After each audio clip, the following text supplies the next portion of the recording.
Oh, XQC said you are cool to hang with at parties? He did?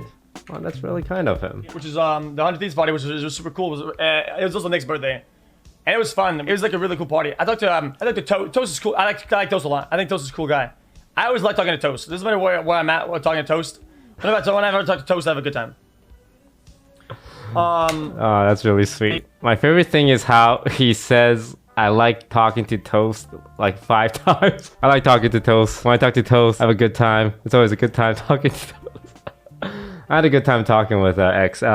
We actually mainly talked at the bar. By the way, this is at a bar and it's super loud. We are pretty much screaming at each other to be able to like hear each other. But like we somehow managed to actually have a conversation for like 10 minutes. We posted a nice picture of us, right? On the 100 Thieves thing. There's Nate shot outside. There's Tarik with Michael. Tarik. I got a whole weekend of story with Tarik. Well, I'm not gonna say what we talked about, but you know, I was super drunk. Yeah, no, it was cute. Okay, so this was at the club, right? So 100 Thieves rented out a bar, and in the bar, like they invited a lot of partners, and a lot of upper tier partners already. And in that upper tier bar, they had a club section downstairs, restricted from the upper tier partners. So you know how like the partner lounge and there's a secret upper tier partner lounge? It was the same here. It was a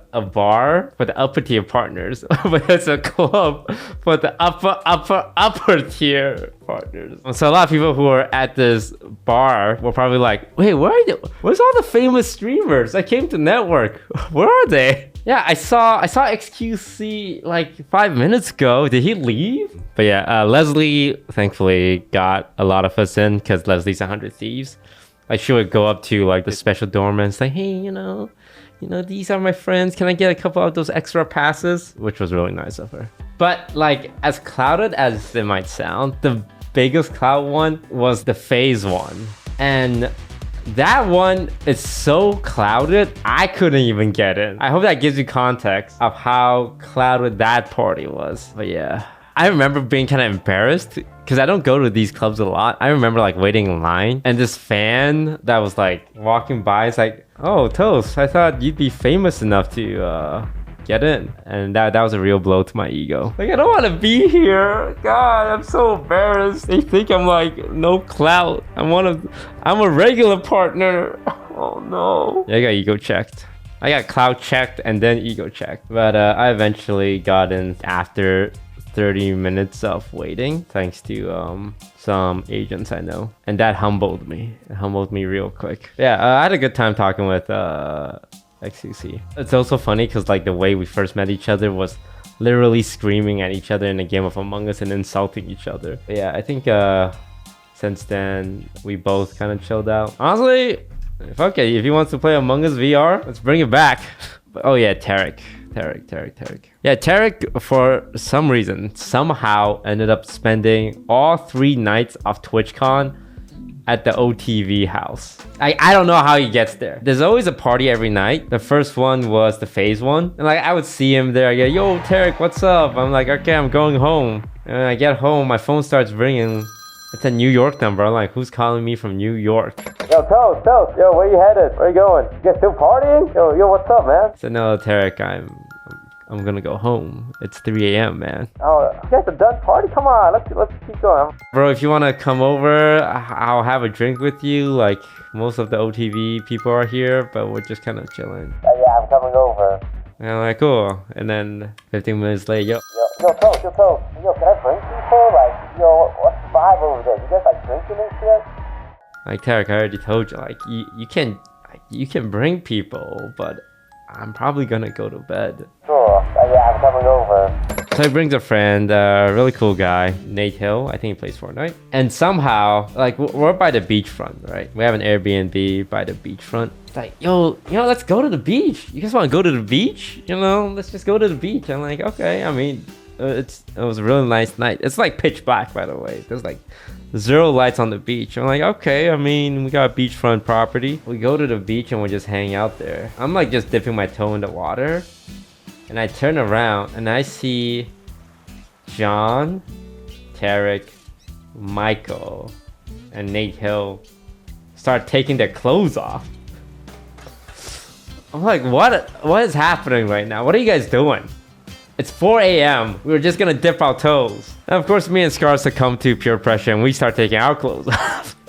Broden was already at the beach and he starts taking his clothes off. And we all, at 4 a.m. on a Friday night, after 3 hours of partying at the FaZe Club, ran into the ocean. And I swear to God, there was a moment I thought Tarik and Michael were gonna die. Because I was counting heads. 1, 2, 3, 4. Wait. There's 6 of us. 1, 2, 3. Huh. We're missing 2 people. And I look even deeper and I see their heads bobbing in out of the water. And Jody and Sydney, they were both there and they were like, Michael, Tarik, come back. Come on. Because they were drunk, right? Because we've been drinking. It's gonna be really hard to explain to the Valorant community why Tarik is dead. It's an awkward conversation to have. How do you even lead it off? Do you do it through Twitter? Do you like go on stream? It's like, oh, by the way, Tarik, he drowned. Wow, I told them to come back, but they did. So that was a lot of fun. I'm trying to remember how he ended up at our place the next night. The next night was the 100 Thieves party. My manager Sue came over to catch up. On our way back, it was me and my manager Sue and Sydney and Michael. And my phone starts ringing again. This is like an hour after the 100 Thieves party. I'm like, okay, nice seeing you, Tarik. I'm going home. My phone starts ringing. It's like, oh, it's the New York number again. Hey, Charles, hey, what do you got going on? You guys at the party? You guys go to the after party? I'm at the after party right now. It's kind of mid though. I'm like, nah, we checked out the after party. And I was like, yeah, it was okay. No, we're going home, man. Like, we did a party and then we did an after party. Like, it's time for rest. He's like, nah, man, he's nice young. Yo, where you guys going? You guys going to OTV? Yo, can I come? I'll meet you there at OTV. I'm gonna bring a friend. Okay, he shows up again. And he brings this really chill guy called JDM. I think it's his buddy from his CSGO days. He looks like a Chad, by the way. He's in this picture all the way on the right. And we hang out by the campfire. And the OTV people just starts dropping like flies. Because it was late at night. It was 4 a.m. And I'm like, bro, we were up until 5 a.m. the previous night. Because we ran into the ocean, which was your idea, by the way. And I had to wake up at 9 a.m. for a podcast. That's why in the podcast, I'm like literally dead. And then we make a campfire and we all sit around it. And it was like, it's a chill vibe. And Tarik was retelling his entire story from when he won the CSGO Boston Major. His friend JDM was there and like always correcting him. It's like, actually, you're kind of like embellishing the details about it. And then he would talk about his like, but I got a sick 1v5 though. So like, there was just, and Sue was working that event as well. So it was like 3 people talking about their CSGO days, the Boston Major, like retelling war stories, like story time by the campfire, exactly. And it was really cool listening to it, but it was 4 a.m. And like, I think Jody and Sydney dropped first, and then Broden dropped, and then John dropped, and I'm like, look, I know you're my guest, but I'm going to bed. And I leave. I go to bed at 5 a.m. again. And apparently, they kept talking until morning. Like, they didn't leave until 8 a.m. I noticed because Yvonne was like, yeah, I couldn't get any sleep last night. I don't know. I think there was like just people outside my window talking at 8 a.m. and they woke me up. And then the next night, Tarik just hung out with us because we had dinner together, and then we went to the Riot Mixer together, and then we had the OTV after party together. So the third night, like, I expected to see him, so I wasn't surprised. He wasn't hitting up my phone for the third night in a row. So yeah, I had a good time with him. I'm gonna see him next week, so that should be fun.